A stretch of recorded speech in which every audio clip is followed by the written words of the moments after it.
Isu ini membuat kawasan memanas. Malaysia disebut mendesak Indonesia untuk menyerahkan pulau sebagai tempat penampungan pengungsi Rohingya. Bukan sekadar gosip, wacana ini mencuat tepat ketika Indonesia memegang posisi bergengsi sebagai Presiden Dewan HAM PBB 2026. Jabatan terhormat itu justru berubah menjadi tekanan politik dan moral.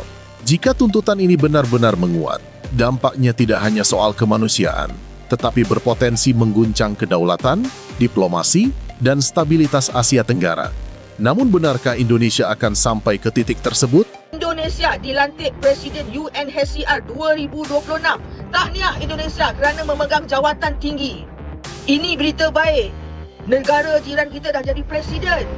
Apa kata saya cadangkan Indonesia buat satu perkampungan.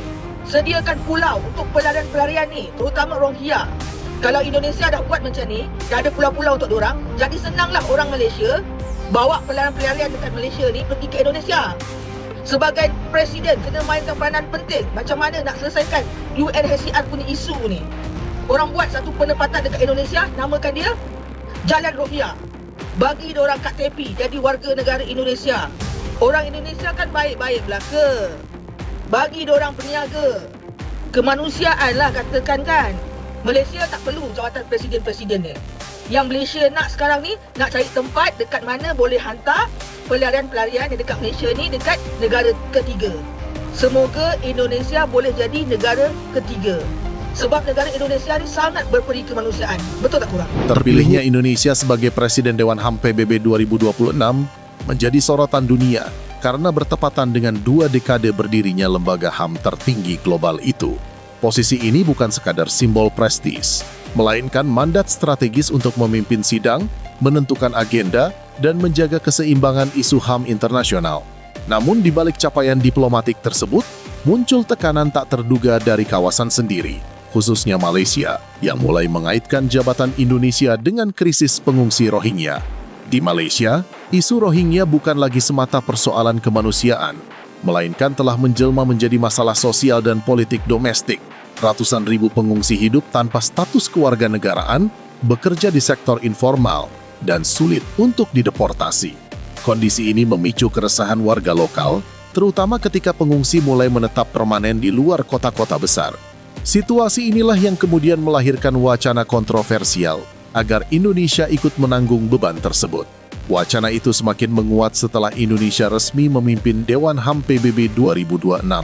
Di ruang publik Malaysia muncul anggapan bahwa Indonesia kini memikul tanggung jawab moral yang lebih besar untuk menghadirkan solusi konkret, bukan sekadar memimpin sidang di Jenewa. Salah satu opini yang ramai diperbincangkan bahkan menyebut Indonesia seharusnya menyediakan pulau khusus atau wilayah pemukiman bagi pengungsi Rohingya sebagai wujud kepemimpinan kemanusiaan. Indonesia akan memegang jawatan Presiden Majlis Hak Asasi Manusia Pertubuhan Bangsa-Bangsa Bersatu UNHRC pada 2026. Ini menandakan kali pertama negara itu menyandang jawatan berkenaan ketika majlis tersebut memperingati ulang tahun ke-20 penubuhannya. Sebagai Presiden, Indonesia akan mempengerusikan semua sesi dan proses majlis sepanjang tahun secara objektif, inklusif dan seimbang. Ia selaras dengan program kerja tahunan majlis serta isu-isu hak asasi manusia yang menjadi kepentingan bersama. Dalam kenyataan itu, Kementerian Luar Indonesia berkata pelantikan itu disahkan secara rasmi pada mesyuarat UNHRC pada Khamis yang diadakan serentak dengan mesyuarat organisasi pertama majlis itu bagi tahun 2026 di Geneva, Switzerland. Menurut kementerian itu, jawatan Presiden UNHRC akan disandang oleh Timbalan Wakil Tetap Indonesia ke Pertubuhan Bangsa-Bangsa Bersatu di Geneva, Sidaharto Reza Suryodipuro. Ujar kenyataan, kepimpinan Indonesia akan memberikan keutamaan kepada pembinaan keyakinan, mengukuhkan dialog rentas wilayah dan menggalakkan penglibatan konstruktif semua pihak berkepentingan. Setakat ini, Indonesia telah berkhidmat selama 6 penggal sebagai anggota UNHRC dan 2 kali diberi kepercayaan memegang jawatan naib Presiden Majlis berkenaan. To declare His Excellency Mr. Siddhartho Reza Suryodipuro, Permanent Representative of Indonesia, as the elected President of the Human Rights Council for the year 2026 by acclamation. It is so decided. Bagi Indonesia, gagasan tersebut jelas sangat sensitif. Isu pulau bukan hanya soal kemanusiaan, tetapi menyentuh langsung kedaulatan, stabilitas sosial, dan keamanan nasional. Apalagi Indonesia sendiri masih menghadapi tantangan dalam pengelolaan pengungsi di dalam negeri. Ketika desakan ini mulai dikemas sebagai tanggung jawab moral, muncul kekhawatiran bahwa kepemimpinan Indonesia di Dewan HAM PBB justru dimanfaatkan pihak lain untuk mengalihkan beban krisis domestik mereka. Lalu pertanyaannya, apakah dorongan ini benar-benar murni kemanusiaan atau ada kepentingan politik serta tekanan terselubung di baliknya? Di titik inilah konflik mulai memasuki fase yang jauh lebih panas. Operasi demi operasi pihak berkuasa di Pasar Borong Selayang di Kuala Lumpur, etnik Rohingya yang pernah bekerja di pasar itu kini dikatakan berhijrah ke negeri-negeri di utara sebagai tapak baharu mencari rezeki. Antara lokasi kebanjiran warga asing di Perak ialah di sekitar daerah Kerian terutama di Bagan Serai. Malah etnik Rohingya itu didakwa banyak membangunkan komuniti sendiri di Pulau Pinang dan Kedah yang kebanyakannya bekerja dalam bidang pertanian. Sebelum ini, kebanyakan mereka bekerja di Pasar Borong Selayang, namun selepas terancam dengan serbuan pihak berkuasa, mereka lari atau berhijrah ke tempat baharu. Situasi ini menyebabkan kehadiran etnik itu semakin bertambah di daerah Kerian iaitu Bagan Serai, Kuala Kurau, Tanjung Piandang dan Parit Buntar. Kebanjiran warga asing itu menimbulkan rasa kurang senang dalam kalangan penduduk tempatan. Difahamkan terdapat kira-kira 50 keluarga Rohingya menyewa di sebuah kawasan di situ.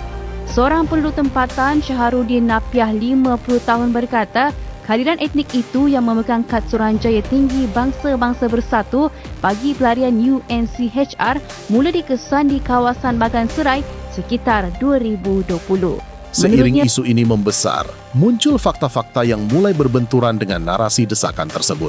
Secara hukum internasional, posisi Indonesia sebagai Presiden Dewan HAM PBB bersifat administratif dan fasilitatif, bukan sebagai eksekutor kebijakan pengungsi global. Jabatan ini tidak otomatis mewajibkan Indonesia menerima atau merelokasi pengungsi lintas negara. Namun di ruang publik Malaysia, peran tersebut kerap dipersepsikan seolah Indonesia memegang kendali langsung atas solusi krisis Rohingya. Data UNHCR menunjukkan bahwa Malaysia sendiri bukan negara penandatangan Konvensi Pengungsi 951, sehingga secara hukum tidak memiliki kewajiban penuh dalam perlindungan pengungsi. Fakta ini jarang mendapat sorotan dalam wacana publik. Sebaliknya, tekanan justru diarahkan ke luar negeri, seolah beban kemanusiaan dapat dialihkan begitu saja ke negara lain. Kontradiksi inilah yang memunculkan pertanyaan besar, mengapa solusi struktural di dalam negeri justru dihindari?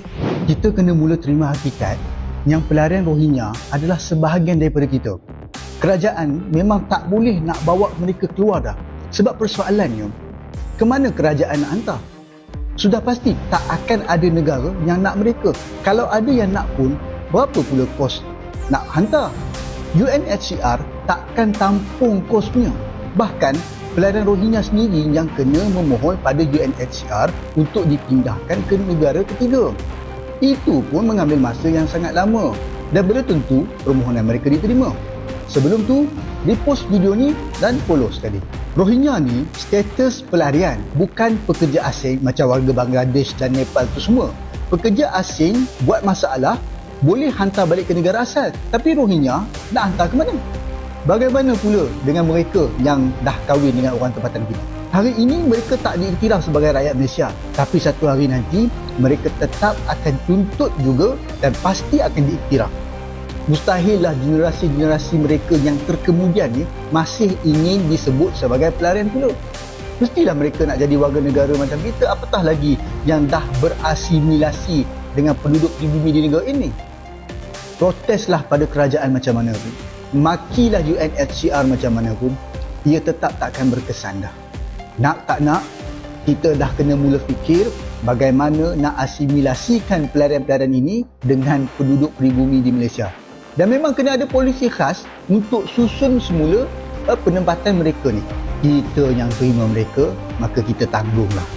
Syabas dengan belas ihsan orang Melayu. Sangat terpuji.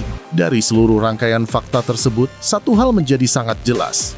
Isu Rohingya bukan persoalan sederhana yang bisa diselesaikan dengan tuntutan emosional, apalagi dengan mengorbankan kedaulatan negara lain. Posisi Indonesia sebagai Presiden Dewan HAM PBB justru menuntut kehati-hatian, keseimbangan, dan kepemimpinan yang rasional. Di tengah sorotan dunia, setiap langkah Indonesia akan menjadi cerminan apakah Asia Tenggara mampu menyelesaikan krisis kemanusiaan tanpa saling melempar beban. Perdebatan ini masih jauh dari kata usai, dan sikap Indonesia ke depan akan terus diuji oleh tekanan regional maupun opini publik internasional. Karena itu, penting bagi kita untuk memahami isu ini secara utuh, bukan hanya dari satu sudut pandang. Jika menurut kamu video ini bermanfaat, jangan lupa klik like, tuliskan pendapatmu di kolom komentar, dan subscribe agar tidak ketinggalan pembahasan di video selanjutnya.